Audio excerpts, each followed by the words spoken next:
구약성경 806면에 있습니다. 구약성경 806면 시편 4편 1절부터 8절입니다.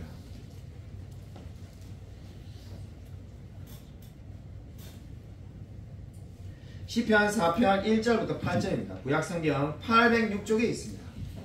제가 한 절, 우리 성도님들이 한 절 교독하도록 하겠습니다. 내 의의 하나님이여 내가 부를 때 응답하소서. 곤란 중에 나를 너그럽게 하셨사오니 내게 은혜를 베푸사 나의 기도를 들으소서. 인생들아 어느 때까지 나의 영광을 받고 욕되게 하며 헛된 일을 좋아하고 거짓을 구하려는가. 여호와께서 자기를 위하여 경건한 자를 택하신 줄 너희가 알지어다. 내가 그를 부를 때에 여호와께서 들으시리로다. 너희는 떨며 범죄하지 말지어다. 자리에 누워 신중히 말하고 잠잠할지어다. 의의 제사를 드리고 여호와를 의지할지어다. 그런 사람의 말이 우리에게 선을 보일 자 무능하오니 여호와여 주의 얼굴을 들어 우리에게 비추소서. 주께서 내 마음에 두신 기쁨은 그들의 곡식과 새 포도주가 풍성할 때보다 더하니이다. 내가 평안히 눕고 자기도 하리니 나를 안전히 자게 하시는 이는 오직 여호와이시니이다. 아멘. 오늘 설교 제목은 가장 큰 기쁨입니다. 시편 4편을 보시면은 다윗의 시 인도자를 따라 현악에 맞춘 노래 이렇게 되어 있습니다. 이 시는 성막에서 음악을 인도하는 사람을 위하여 지은 노래가 되겠습니다. 현악기에 맞춘 노래라고 지금 이 시편 4편의 이 표제가 지금 말을 하고 있습니다. 1절을 보시면은 내 의의 하나님이여 내가 부를 때 응답하소서. 곤란 중에 나를 너그럽게 하셨사오니 내게 은혜를 베푸소서. 나의 기도를 들으소서. 이렇게 말씀하고 있습니다. 우리가 흔히 기도할 때 여러분 어떻게 시작합니까? 아마 많은 분들이 전능하신 하나님, 은혜가 많으신 하나님, 또는 뭐 은혜가 풍성한 하나님, 사랑이 많으신 하나님, 아마 이런 말들을 우리가 곧잘 하면서 기도를 시작합니다. 네, 의의 하나님이라고 말하면서 기도하는 분을 본 적이 있습니다. 저는 적어도 뭐 목사님이든 성도님이든 의의 하나님이시여 이렇게 기도하는 분은 거의 못 본 것 같습니다. 우리가 방금 제가 예를 든 것처럼 뭐 은혜가 풍성한 하나님 이런 말들은 곧잘 하지만은 내 의의 하나님이여 이렇게 지금 다윗처럼 기도를 시작하는 사람은 거의 아마 없을 겁니다. 근데 왜 다윗은 의의 하나님이여 라고 말을 하고 있을까요? 하나님께서 의로운 재판장이 되셔서 자신의 행동을 변호해 달라는 겁니다. 다윗은 지금 자신의 행동들에 대해서 하나님이 의로운 재판장이 되어서 자기를 판단해 달라고 말하면서 기도를 시작하고 있습니다. 위대한 설교자 찰스 스펄전 목사님은 내 의의 하나님이라는 말을 이렇게 정의하였습니다. 하나님은 나로 하여금 의로운 일을 시작하게 하시고 나를 지켜보시고 이 일을 하도록 도와주시고 심판자가 되시고 내게 상을 주시는 분이십니다. 이제 사람들이 나를 회방하고 비방하오니 이 문제를 해결해 주십시오. 이렇게 말을 하였습니다. 이 말의 의미가 뭡니까? 하나님께서 나에게 의로운 일을 시작하셨다는 겁니다. 그리고 계속해서 하나님이 어떻게 한다는 겁니까? 심판자가 되시고 내게 상을 주시는 분이라는 겁니다. 그 하나님을 지금 다윗은 부르면서 어떻게 말합니까? 내가 지금 곤란 중에 있사오니 내게 은혜를 베풀어 달라고 기도를 드리고 있습니다. 여러분, 이 다윗은 지금 곤란한 가운데 있다라고 말을 하고 있습니다. 곤란 중에 나를 너그럽게 하셨사오니 라고 1절에 말을 하는데 킹제임스 버전이라는 영어 성경이 있습니다. 킹제임스 영어 성경은 내가 곤란 가운데 있었을 때에 나를 너그럽게 해주셨습니다 이렇게 말을 하고 있습니다. 그러니까 킹제임스 버전이 성경을 잘 번역했는데 곤란 가운데 있었을 때에 나를 너그럽게 해주셨다는 겁니다. 이 의미가 뭡니까? 다윗이 곤란을 겪을 때마다 하나님께 기도하고 간구했는데 그때마다 하나님께서 응답을 주셨다는 겁니다. 그러니까 하나님께서 다윗이 곤란한 가운데 고난 가운데 처할 때마다 응답을 해주셨기 때문에 그 경험을 기억해서 지금도 다윗은 어떻게 하고 있습니까? 내 의의 하나님이여라고 부르면서 기도를 드리고 있습니다. 여러분, 저와 여러분도 마찬가지입니다. 우리가 왜 기도를 합니까? 이미 우리가 하나님께 많은 은혜를 받고 경험하지 않았습니까? 내가 고난을 당할 때 또는 정말 나의 육신이 힘들고 어려울 때마다 주께서 우리에게 모든 것을 채워주시며 응답해 주신 줄로 믿으시기 바랍니다. 그래서 어거스틴은 이렇게 말하였습니다. 당신 없이 당신을 창조하신 그분은 당신 없이 당신을 의롭게 하지 않을 것입니다. 이 말이 무슨 말입니까? 저와 여러분이 없이도 저와 여러분을 창조하신 분이 하나님이 되겠습니다. 그렇죠? 우리가 창세전에 하나님께서 이 세상을 창조할 때 그때 하나님과 같이 있었던 사람은 당연히 아무도 없습니다. 그리스도만 함께 있을 뿐이죠. 근데 하나님께서는 그때 어떻게 역사하기로 정하셨다는 겁니까?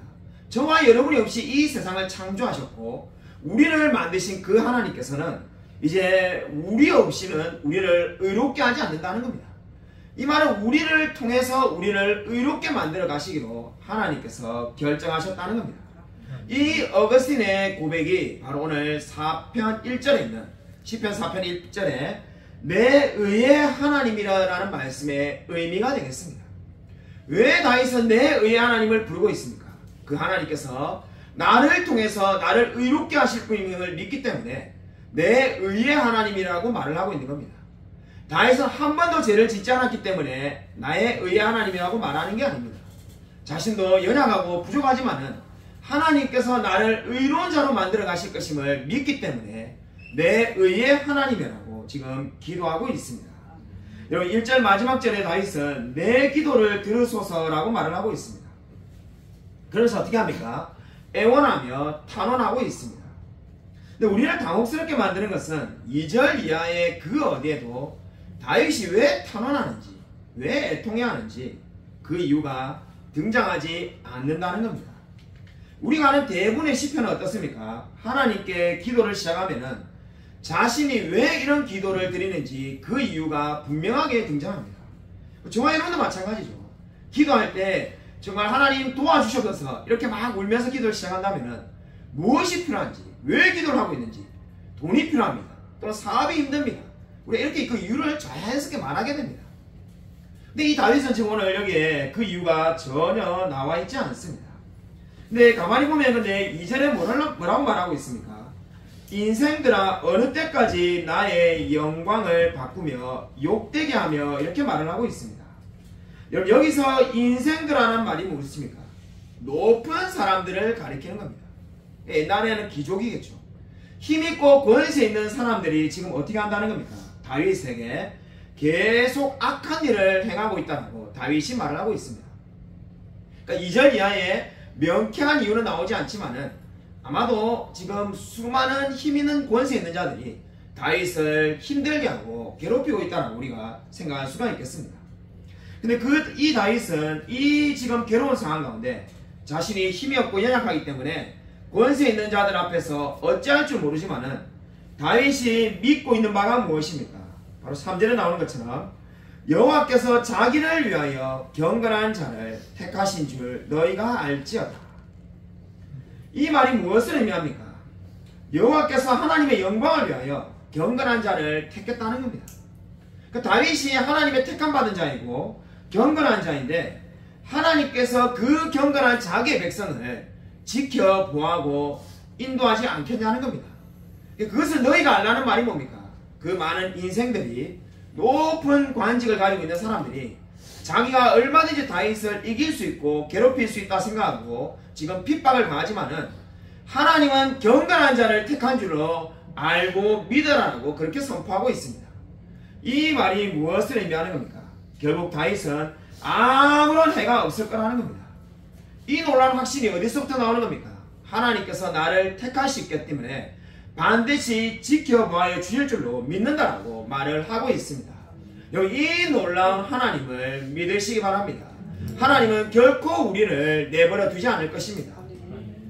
우리 외에 오늘 가만히 보니까 이 지원이 생각하면서 제가 이 이야기를 들었는데 정작 지원이 가만히 있는 거예요. 우리 축구 좋아하는 영국 프리미어리그 축구 좋아하는 지원이를 이게 떠오르는데 말씀 준비하다 보니까 정작 지원이 안 왔는데 이 프리미어리그 축구팀을 보면은 이 리버풀이라는 팀이 있습니다. 제가 아일랜드 살 때는 이 축구 중계를 정말로 많이 봤습니다. 볼 게 그밖에 없고 이 아일랜드 살 때 이 정말 우리 같이 예배 끝나고 나면은 우리 뭐 성도님들은 그저 다양한 이야기를 하는데 아일랜드 살 때는 예배가 끝나면은 전부 다 아스날, 맨유 다 축구 이야기밖에 안 해가지고 저 축구를 좋아하지 않았는데 그 당시에 한국에서 떠날 때는 저절로 그냥 축구 팬이 되더라고요. 그래서 이게 막 축구 중계를 많이 보다 보니까는 이 리버풀의 구호를 알게 됐는데, 이 You will never walk alone. 당신은 결코 혼자 걷지 않을 것입니다. 다르게 말하면 우리는 함께 걸을 것입니다 라는 유명한 구호가 있습니다. 네, 이 말씀을 준비하면서 그 구호가 자꾸 떠올랐는데, 정말로 지금 오늘 하나님이 말씀하는 바가 뭡니까? 다윗 너는 절대로 혼자 걷지는 않을 거라는 겁니다. 즉 그것을 다윗이 믿고 지금 어떻게 선포하고 있습니까? 하나님께서 경건한 자를 택한 줄로 너희가 알지다라고 말을 하는 거죠. 어찌 다윗이 이렇게 말할 수가 있겠습니까? 하나님이 결코 구원받은 백성을, 그리고 택하신 자들을 혼자 걷게 하지는 않을 겁니다. 여러분, 인생에 여러분이 절망이 찾아올 수가 있습니다. 내 주위에 가족, 친척, 친구 그 누구도 나의 편이 아니라는 생각이 들 때도 오늘 이 말씀을 기억하시기 바랍니다. 저와 여러분은 결코 혼자 걷지 않을 것입니다. 여러분, 하나님께서 경건한 자를 택했기 때문입니다. 우리가 하나님을 먼저 택한 것이 아니라 하나님께서 우리를 택하신 줄로 믿으시기 바랍니다. 말씀을 준비하다 보니까 계속 떠오르는 분이 한 부부가 있었습니다. 우리 영광교회 이 사역했을 때 지금 알게 있는 집사님이 우리 교회에 해마다 찾아오십니다. 그리고 얼마 전에 작년에도 김장 때 한 번 더 오셨기 때문에 어떤 때는 2번도 오십니다. 그 부부가 몇 번 왔을까 한번 생각해 보니까 헤아리 재보지 않았지만은 아마 11번, 12번 우리 개척한 8년 동안에 제일 많이 우리 교회에 찾아온 사람이 그 부부가 되겠습니다. 근데 제가 곰곰이 말씀을 준비하면서 한번 생각해 봤습니다. 자, 영광교회 있을 때 솔직히 그죠? 예, 우리가 뭐 그런 말을 물론 목회하면서 우리가 뭐 말하진 않습니다만은 솔직히 자기 마음에 자기하고 친한 사람들이 짝 있지 않겠습니까? 부격자로. 그 부부가 저하고 얼마나 친했을까 이 생각하니까 절대로 10손가락이 안 들어가고 20손가락 안에도 안 들어갈 것 같아요. 그래서 생각해 보니까는 이 뭐 저 멀리 있는 사람인데 정말로 친하다고 생각하는 사람은 딱 우리 교회 다 한 번씩밖에 안 왔고 예의상 정말로 저 멀리 있다고 생각하는 그분이 정말 우리 교회 제일 많아요. 영광교회 성도님뿐만 아니라 저의 가족, 우리 가족도 뭐 우리 동생은 우리 교회 2번밖에 안 왔고 심지어 그 한 번도 우리 중직자분들이 한번 우리 한가족 수회 때 강사로 초청해서 온 거니까 사실상 한 번밖에 안 왔고 우리 어머니도 2번밖에 안 왔고 돌아가신 아버지도 2번밖에 안 왔는데 정말 그 부분은 10번이 넘게 왔어요. 더 놀라운 거는 그 남편분은 영광교회 있을 때 한 번도 제가 얼굴을 본 적이 없었습니다. 왜냐하면 그 부부가 왜 그런지 모르겠는데 남편은 다른 교회를 다니고 있었어요. 그래서 여기에 남편을 데리고 와서 여기서 처음 뵀죠. 그래서 여기서 처음 뵀는데 인사했는데 지금 해마다 계속 찾아오고 있습니다. 제가 그것을 보면서 어떻게 생각했냐면은 내가 뭐 잘해준 게 없는데 최근에도 우리 아내한테 그랬습니다. 도대체 그 집사님 부부는 우리가 뭘 잘해줘가지고 오는 걸까? 자, 아무리 생각해도 없더라고요. 제가 심지어 그 집사님하고 뭐 같이 뭐 했던 것들 기억을 떠올리래도 기억이 나는 게 고작 이 잠실 야구장에 우리 가족하고 그 가족이 같이 간 거, 예, 그것도 그 남편 빼고 같이 간 거 밖에 생각이 안 났습니다. 그래서 제가 그때 곰곰이 생각하면서 결론 내린 것이 이게 내가 뭔가 잘한 것이 없는데 받기만 한 것, 이게 바로 은혜구나 라는 생각을 하게 되었습니다. 내가 뭔가 많이 했기 때문에 우리가 돌려받으면은 그죠? 그거는 당연히 대가를 받는 거죠. 근데 은혜가 뭡니까? 내가 한 것이 없음에도 불구하고 하나님께서 채워주시는 겁니다. 지금 다윗은 지금 뭘 말하는 겁니까? 내가 하나님께 많은 것을 드렸기 때문에 하나님께서 분명히 나를 지켜주신다. 이렇게 지금 말하고 있는 게 아닙니다. 은혜를 구하고 있는 거죠. 내가 정말 하나님이 선택한 백성이기 때문에 나는 비록 너무나 연약하고 부족하지만은 하나님께서 은혜를 베풀어 주실 줄로 믿는다라고 말을 하고 있습니다. 여러분도 은혜를 갈망하며 나아가시기 바랍니다. 여러분, 하나님께서 은혜를 구하는 자에게 반드시 은혜를 주실 줄로 믿으시기 바랍니다. 여러분, 4절 말씀을 보면은 너희는 떨며 범죄하지 말지어다.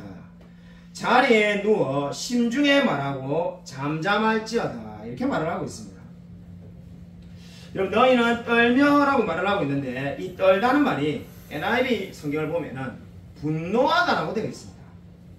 우리 에베소 4장 26절에 유명한 말씀이 있습니다. 우리 한번 프린터본에 나와 있으니까요. 같이 한번 한 목소리 한번 읽겠습니다. 에베소서 4장 26절 같이 한번 읽겠습니다. 네, 시작. 분을 내어도 죄를 짓지 말며 해가 지도록 분을 품지 말며. 분을 내어도 죄 짓지 말며 해가 지도록 분을 품지 말며 이렇게 되어 있습니다.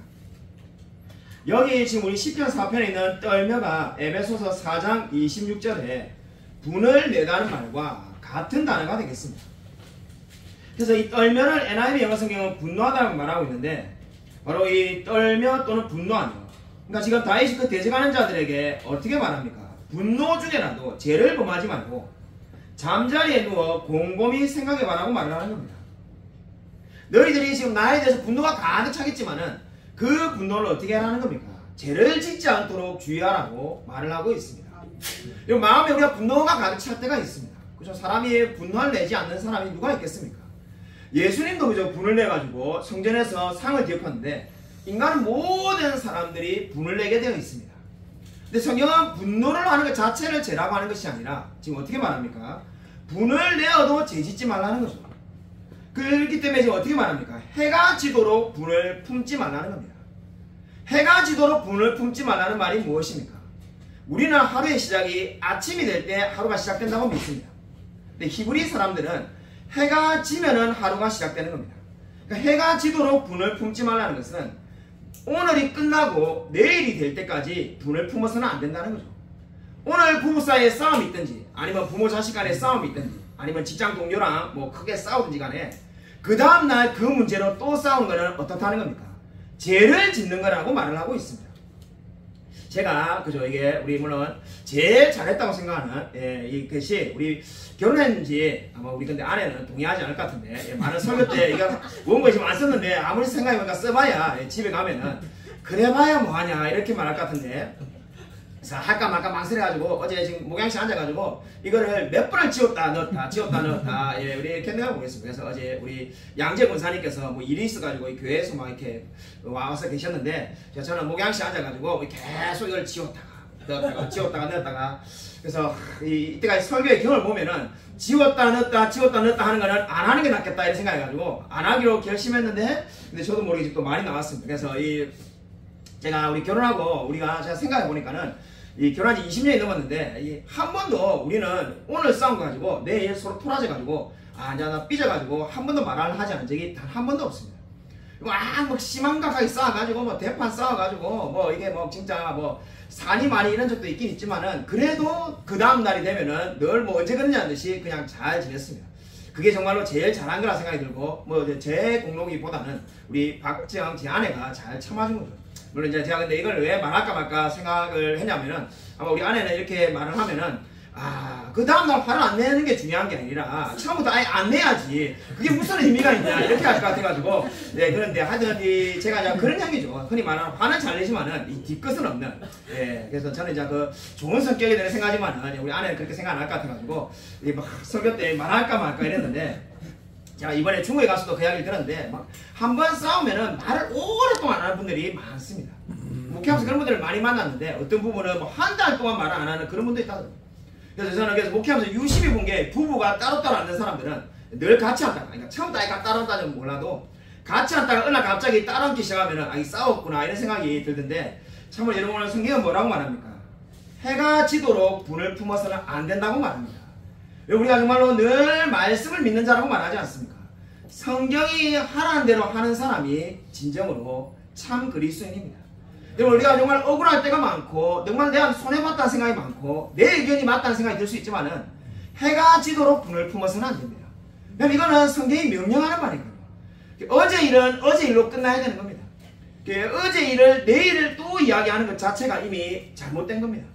1년 전의 일을 수급해가지고 이야기하는 거 절대로 옳은 행동이 아닙니다.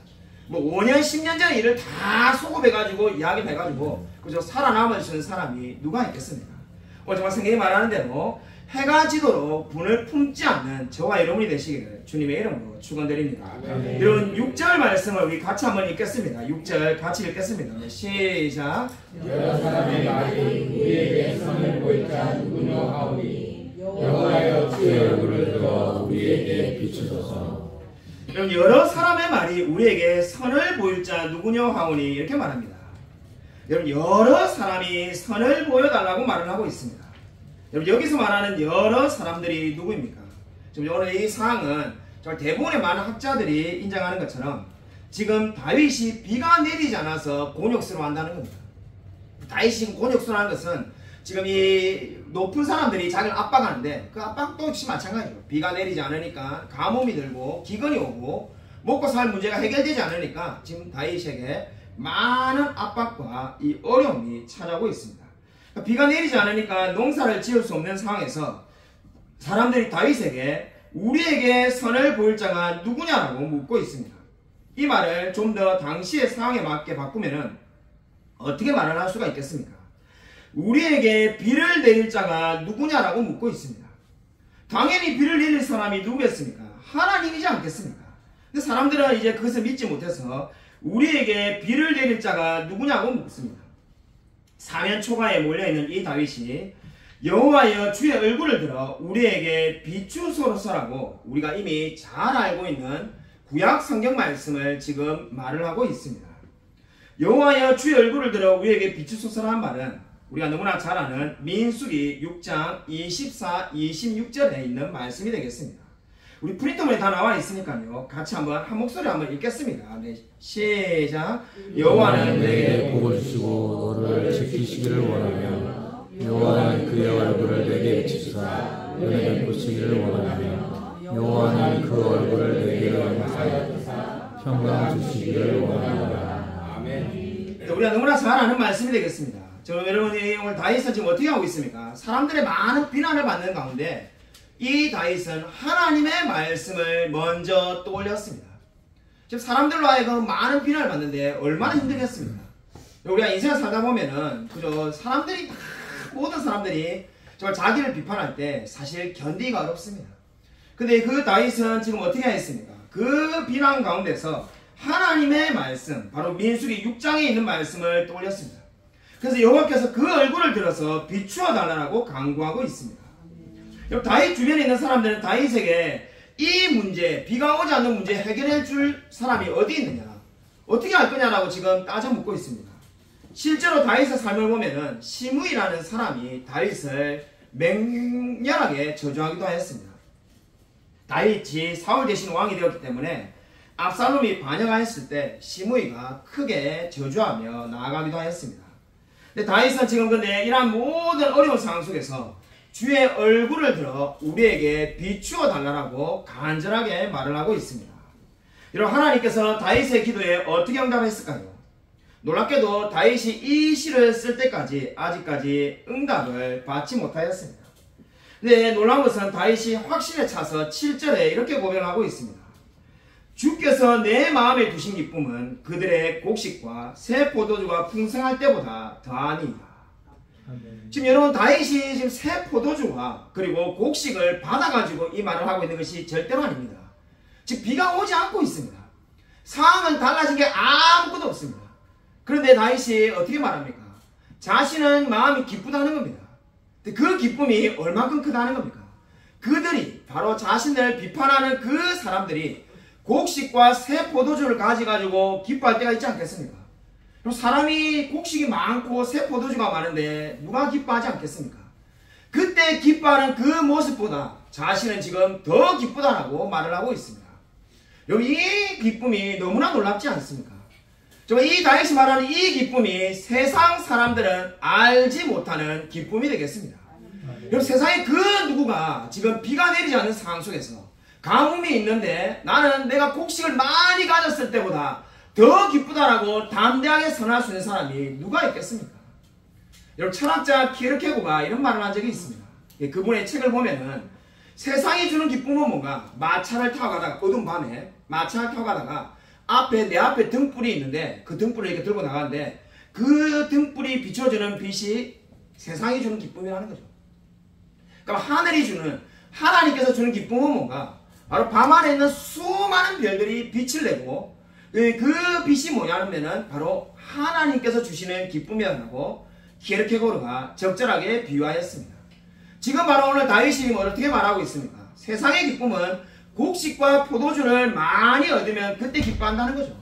근데 나의 마음 가운데 내가 기도를 하고 나니까는 그들이 가지고 있는 기쁨과는 비교할 수 없는 놀라운 기쁨을 지금 자신은 만족하면 누리고 있다라고 말을 하고 있습니다. 여러분, 저와 여러분이 왜 기도해야 됩니까? 우리가 기도할 때 단순히 응답받기 위해서만 기도하는 게 아닙니다. 물론 기도가 응답돼야 됩니다. 그리고 하나님께서 응답해 주십니다. 네, 지금 비록 아직 다윗은 응답받지 못한 상황이 있지만은 하나님께서 그 다윗에게 이렇게 놀라운 기쁨으로 역사하고 계십니다. 저와 여러분도 기도할 때 하나님께서 이 세상이 줄 수 없는 놀라운 기쁨으로 역사하여 주시는 줄로 믿으시기 바랍니다. 여러분, 바로 이것이 바로 무엇입니까? 하나님께서 우리에게 베푸시는 놀라운 은혜인 줄로 믿으시기 바랍니다. 여러분, 그래서 다윗은 8절에 어떻게 고백합니까? 내가 평안히 눕기도 하고 자기도 하리니 라고 말을 합니다.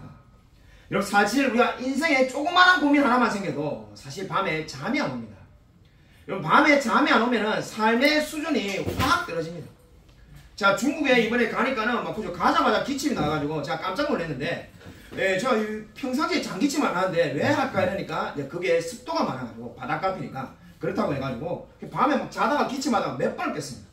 그러나 하니까 아침에 막 강의하는데 막 해롱해롱한 것 같고 막 피곤한 것 같고 이래가지고 좀 힘들었습니다만은 이 사람이 어떻습니까? 이 작은 고민 하나만 생겨도 몸이 조금만 나빠져도 사실 잘 자고 눕기가 어렵습니다. 근데 지금 다윗은 뭐라고 합니까? 이 역경과 시련 가운데서도 자신은 평안한데 왜 하나님 앞에서 평안하다는 겁니까? 하나님께서 나를 평안하게 눕기도 하고 자기도 하게 해주신다는 겁니다. 여러분, 하나님께서 사랑하는 자에게 잠을 주시는 줄로 믿으시기 바랍니다. 아멘.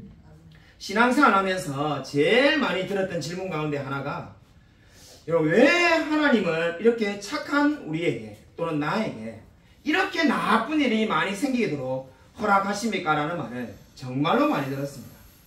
최소한 한 번 이상은 여러분도 그런 고민을 해보았을 겁니다. 왜 내게 이런 악한 일이 생기는가? 근데 그 말과 똑같은 말이 오늘 성경에 나와 있습니다. 우리에게 선을 보일 자가 누구뇨? 왜 내게 악한 일이 많이 생기냐? 이 말이 바로 우리에게 선을 보일 자가 누구냐라는 말과 똑같은 말입니다. 본인이 어떤 마음에서 그런 말을 하든지 간에 그 말이 바로 뭡니까? 정말 하나님을 의지하지 못하는 말에 불과한 겁니다. 그러면 정말 우리가 신앙이 있다면 우리가 어떻게 말을 해야 되겠습니까? 왜 내게 악한 일이 더 많이 생기지 않을까요? 우리의 삶을 보면은, 나의 수준을 보면은, 나의 영적 상태를 보면은 더 많은 악한 일이 생겨도 저와 여러분이 할 말이 없는데 왜 우리는 이만큼밖에 나쁜 일이 안 생기는 걸까요? 그 이유는 바로 하나님께서 저와 여러분을 눕고 자고 일어나는 것까지 모두 함께 하시며 지켜주시기 때문인 줄로 믿으시기 바랍니다. 여러분, 하나님께서 우리의 모든 삶을 붙들어 주심을 믿으시기 바랍니다. 그럼 지난주에 우리 성도님들이 기도해 주신 덕분에 중국 신천에서 강의를 잘 마치고 돌아왔습니다. 강의를 하는 내내 보이지 않는 한 분이 있어가지고 이 여자 성도님 한 분이 안 보이시더라고요. 중국에 여러 번 가는 동안에 늘 맨 앞자리에 앉아가지고 가장 수준 높은 질문을 하시는 분이 있었는데, 제 마음속에는 우리 야평사님께 그런 말을 안 했지만은 그 교회 성도님 중에 그분이 제일 이 신앙 수준이 높다라고 생각하는 한 분이 있었는데 안 보여가지고 이 야평 목사님께 물어보았습니다. 그분 이름을 제가 모르니까는 이렇게 막 인상차게 이렇게 말하니까는 야평 목사님이 누군지 모르겠다는 거예요. 그래서 누굴 말하는지 모르겠고 뭐 다 있는데 이래서 말씀하셔가지고 근데 그분이 정말 없다면서 이사 가냐 어디 가냐 이러니까 누군지 모르겠다는 거예요. 그래서 제가 답답한 마음에 가만히 생각하니까 검색을 해가지고 우리 그 중국에서 우리 교회 홈페이지에 들어가가지고 심천 이렇게 검색하니까는 제가 마침 예전에 사진을 올려놓은 게 있더라고요. 그래서 그분의 사진을 찾아가지고 얼굴을 보여주면서 이분 안 보이는데 이분 어디 갔냐 이러니까는 야평사님이 놀라면서 이 사람이 요강원 원장이다 이렇게 말하는 겁니다. 제가 얼마 전에 제가 설교 때 말을 했죠. 그 요강원 그저 막 승승장구였고 요강원을 20개 30개 막 이렇게 만든 그분이 남편을 때리면서 이혼해달라고 하다가 제가 망했는데 그분이 요강원 원장이란 말에 제가 깜짝 놀랐습니다. 아니 그렇게 신앙이 대단한 사람이 정말로 그렇게 남편을 때리면서 이혼을 하자고 말했을 거라고는 정말 상상도 못했습니다. 여병사님이 뭐 요가학원 원장 이렇게 말할 때 그냥 누가 뭐 어디 새로운 사람이 와가지고 문제는 일으킨 것 같다 뭐 이렇게 생각하고 말았지 정말 그렇게 신앙이 좋은.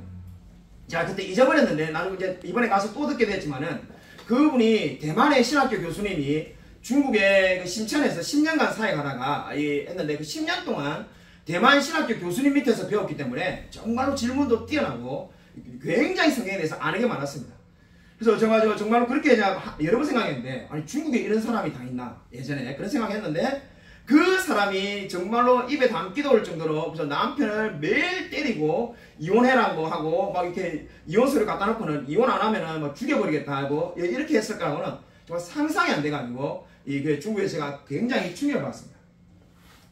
자, 이 강의를 끝나고 난 다음에 우리 이하평 목사님이 이 바닷가에 강의 여러분 카톡사에 보셨지만은 이하평 목사님 집이 바닷가 근처라서 10분 15분 걸으면 바닷가니까 바다에 한번 걷자 해가지고 바다를 강의 끝나고 같이 한번 걸었습니다. 바다가 막 좋지 않냐면서 이하평 목사님이 말하는데 솔직히 뭐 별로 감흥이 안 왔습니다. 솔직히 말해서. 그래서 이 바다가 제가 뭐 충청북도 내륙에 한 청주나 충주에 살면은 바다도 아이랄란가 모르겠지만은 차 타고 우리 30분 가면 평양 바다가 다 있는데 뭐 그 바다나 이 바다나 특히 뭐 저는 이 아일랜드 살아가지고 막 대서양이 이렇게 막 물결 치는 것도 봤는데 뭐 바다를 보니까는 별 감흥이 없어가지고 그냥 억지로 이렇게 슬슬 따라가다가 바다에 이렇게 보니까는 이 큰 바위가 이렇게 하나 이 바닷가에 이 바다 물 시작되는 부분에 팍 이렇게 박혀 있는 거예요. 제가 놀래가지고 저 바위는 뭔가 싶어서 보니까는 그 바위 안에 이렇게 글자가 이렇게 붉은 글자가 이렇게 딱 쓰여지는데 뭐라고 쓰여지냐면은 천장지구 이렇게 돼 있는 거예요. 여러분 천장지구 하니까 여러분 떠올리신 거 없는 것 같은데 제가 이 90년대 홍콩 영화를 엄청나게 좋아했는데 저 보자마자 바로 알았습니다. 천장지구 이렇게 딱 보니까는 이 유덕화 씨가 나온 그 영화 그거 아니냐 이러니까는 이하평 목사님 기분 좋아하면서 맞다면서 이게 천장지구 영화 촬영지라는 거예요. 그 순간에 좀 전까지 바다가 재미도 없고 걷기도 싫었는데 이하평 목사님에게 빨리 사진 찍어달라면서 이래가지고 사진도 찍고 갑자기 바다가 막 다르게 보이는 거예요. 그래서 이 바다가 참 좋구나. 야, 내가 이거 어릴 때 그래 좋아했던 이 유덕화 씨의 천장지구 촬영지 오다니 막 갑자기 가슴이 막 설레가지고 기분이 좋아서 제 모습을 보면서 제가 그런 생각을 해봤습니다. 이 사람이 참 간사하구나. 좀 전까지 이 바다에 재미도 없고 말이야 언제까지 걸어가나 이거 계속 걸어가니까 언제까지 걸어가냐 이랬는데 갑자기 이 바위에 천장지구 적힌 거 하나 보니까는 막 너무 바다가 너무 좋고 기분이 좋아가지고 사람이 막 이 업된 걸 보고 참 사람이 간사하구나 이런 생각을 했습니다. 저는 전국 가서 여러분이 걱정을 많이 해주셨는데 뭐 이게 중국에 도착하자마자 우리나라 외국여부에서 작년 7월부터 반간첩법이 있어가지고 피해볼 수 있으니까 주의하라는 문자를 받았습니다. 긴장했는데 솔직히 이게 뭐 가서 보니까는 그냥 평온했습니다. 오히려 예전에 갈 때는 뭐 도시 중간중간에 장갑차가 있어가지고 저 군대 나갔다 왔는데 평생에 처음에 장갑차를 보고 이래가지고 놀랐는데 뭐 이제는 장갑차도 없고 더 평온해서 뭐 이게 뭐 위험하나 이렇게 생각을 했는데 위험하구나는 걸 깨닫게 된 이 사건이 있습니다. 우리 이하평 목사님이 저를 데리고 뭐 강의가 끝나든지 아니면 또 강의를 하러 이제 성도님 집에 가려면 집을 나가야 되잖아요. 성도님 집이 대부분 다 1시간, 1시간 반씩 이렇게 떨어져 있는데 차를 타고 나갈 때마다 경비원에게 내려서 인사하고 뭐 이러길래 참 이게 친절하신 분이네. 우리 이하평 목사님 참 이렇게 매너가 좋구나. 경비원한테 이렇게 인사하구나. 뭐 이렇게 생각해가지고 경비원하고 잘 지내냐 이러니까는 인사를 반드시 해야 된다. 그래서 인사를 왜 해야 되냐니까는 본인이 감시 대상자이기 때문에 경비원에게 나갈 때도 인사하고 들어올 때도 인사해가지고 경비원이 그 시간을 다 져가지고 이 공산당에게 보고해야 됩니다. 그래서 어쩌다 감시 대상자가 됐냐니까는 처음에 중국에 들어올 때부터 자기가 합동신학대학원을 졸업했기 때문에 외국에서 신학교를 공부한 사람은 전부 다 공산당에 불려간다는 거예요. 처음부터 불려갔고 그때부터 감시 대상자라는 거예요. 너는 이제 한마디로 요주의 인물이라는 거예요. 그래서 모든 일거수일투족을 다 알고 있다는 거예요. 그래서 제가 놀래가지고 그렇구나 이렇게 했습니다. 우리 강의에 보면은 이 여러 명의 성도님 중에 한 여자 성도님이 조선족 전도사님인데 그분도 다른 도시에서 한 10명, 15명 이렇게 개척을 해가지고 목회를 하고 있습니다. 한쪽에 예배는 10명, 저쪽에는 또 여러 명을 개척해서 두 군데로 이렇게 동시에 예배하고 계신데 그분하고 막 이야기를 하다 보니까 그분이 이제 한국말 잘 하시니까 그래서 제가 연락처를 뭐 이렇게 주고받으려고 하니까 그분이 위챗밖에 없다 해서 제가 위챗을 깔려고 하니까는 이하평 목사님이 절대 깔면 안 된다 이러는 거예요. 그래서 위챗 깔면 왜 안 됩니까? 우리나라 카톡 같은 거 아니냐니까는 그 모르는 소리 하지 말하면서 그 위챗에 모든 것을 다 알 수 있는 도청 기능이 있다는 거예요. 제가 설마 그렇게 했습니까? 이러니까는 그쪽에 조선족 전도사님도 그렇게 인정하는데 최근에도 이 청해라는 도시에 조선족 목사님 전부가 다 추방당했는데 추방당할 때 침실에서 부부가 한 이야기까지도 다 이렇게 A4 용지에다가 다 적어가지고는 자 네가 이렇게 공산당을 비판했고 너 이렇게 복음을 전했지 쫙 근거자료로 되더라는 거예요. 그래서 아니 침실에서 이야기하는 걸 다 어떻게 할까? 우리 집에 도청장치가 있나? 그게 아니라 위챗에 도청기능이 있기 때문에 위챗을 깔면은 모든 그 사람의 일거수일투족, 바로 그 사람이 몇 시에 누구를 만났고 어디에 있고 무슨 말을 했고 그걸 전부 다 안다는 거죠. 그래서 저보고 이미 김성식 목사님 여기 여러 번 와가지고 이미 블랙리스트에 올랐을 건데 그 위챗을 깔면은 누구를 만나는지 다 알려주게 되는 거고 어디서 만나는지 다 알기 때문에 더 불리해지는 거지 좋은 게 없다는 거죠. 절대로 그거 깔지 마라 해가지고 제가 놀라서 지워버렸습니다. 제가 그 이야기를 듣고 야, 정말 놀래가지고 어떻게 정말로 이게 그 일거수일투족을 다 알까 이런 말하니까 한국 사람들이 몰라서 그렇지 중국에 사업하는 분들 중에 중국 사람들하고 교제하기 위해서 위챗을 깔고 거기에 뭐 사업 내용 이런 걸 다 적으면은 그 모든 정보가 다 공산당에게 들어간다는 거예요. 그래서 이하병 목사님이 그 예로 또 그런 이야기도 해줬는데 홍콩에 데모가 났을 때 민주화운동 났을 때 왜 그 공안들이 더 먼저 가 있었는지 아냐면서 그게 누가 배신해서 그런 게 아니라 어떤 사람들이 밀정을 해서 그런 게 아니라 위챗에 모이자고 딱 정보를 올리면은 그 정보를 전부 다 알기 때문에 도청이 다 되기 때문에 딱 공안이 더 먼저 가서 기다리는 거예요.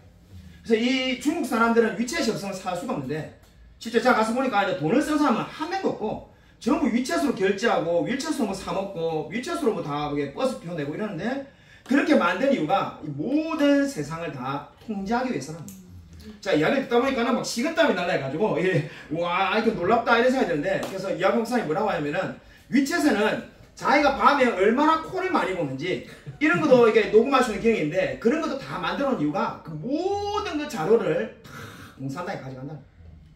자기도 그래서 어쩔 수 없이 지금 위챗을 살기 위해 쓰는 거지 이것은 있으면 이제 뭐 절대 내보고 깔지 말라고 그런 말해서 이제 안 깔았습니다.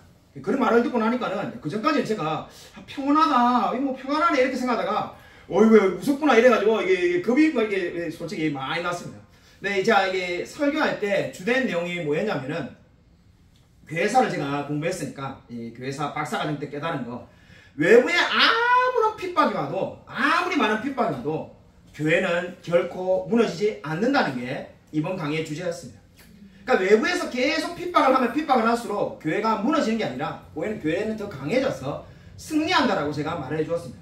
그게 바로 초대교회 때 아무리 핍박을 받았지만 오히려 로마의 국교가 되고 기독교가 국교가 되었고 그 외에도 많은 역사를 보면은 오히려 기독교는 내부에 우리가 썩어서 우리가 정말 이 진리를 외면해서 무너지지 그죠 뭐 성경에 오류가 있다든지 뭐 이렇게 말을 하다가 무너지는 거지 외부의 핍박에 굴복당한 적이 한 번도 없다라고 제가 막 확신을 가지면서 막 소리를 지르고 이야기하니까 제발 조용히 좀 해라 해가지고 제가 계속 이렇게 막 그 이야기를 막 강조했습니다.